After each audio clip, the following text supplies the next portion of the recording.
2 years ago, the Philadelphia Eagles played the Kansas City Chiefs in the Super Bowl, and they lost, barely. After the game, the Eagles quarterback, Jalen Hurts, was interviewed, and he said, "You either win or you learn. Take your losses and learn lessons from them so you can win the next time." 2 years later, the Eagles were back in the Super Bowl against the Chiefs again this past Sunday night, and this time they won in incredibly convincing fashion. And Jalen Hurts was named the most valuable player of the game. He had taken his own lesson, learned from the loss, worked harder, made it back, and this time won. Now, as much as I enjoyed the game as an Eagles fan and Hurts' performance, I have to quibble with him a little bit because I think he's only half right. He is correct. Losses should be lessons, but wins should also be. A better quote would be, you either learn or you lose.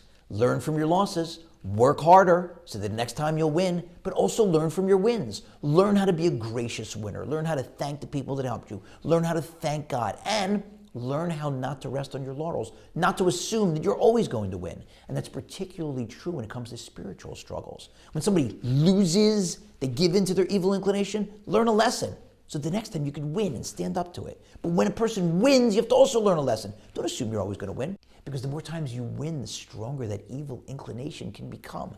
Very wily fellow, so always be on guard. But in order to be the type of person that's always learning lessons from your wins and your losses, you have to be sensitive in order to look for those lessons. How do we know that?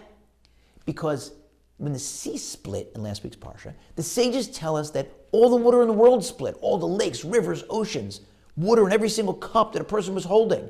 You'd think that afterwards, we would have gotten millions of converts to Judaism.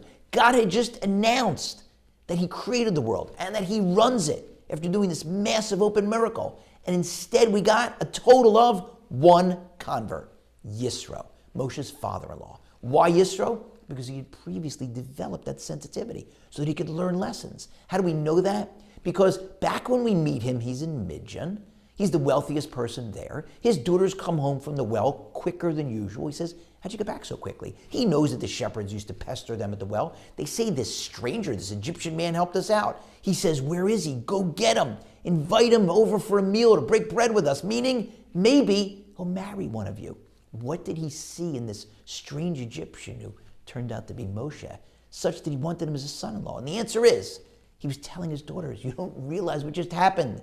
Anybody who's here in Midian for 5 minutes finds out who you are. The daughters are the wealthiest guy in Midian, me. And anybody else who does a favor for you is going to be looking for some kind of a handout, is going to hand you a card and say, "Hey, my name's Moses. Here's my contact info. Tell your dad if he needs any help around the house or has any extra jobs to let me know." And this guy didn't ask for anything.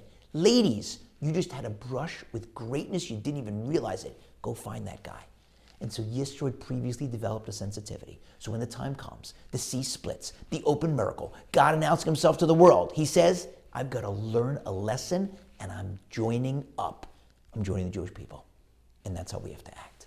Always remember, you either learn or you lose.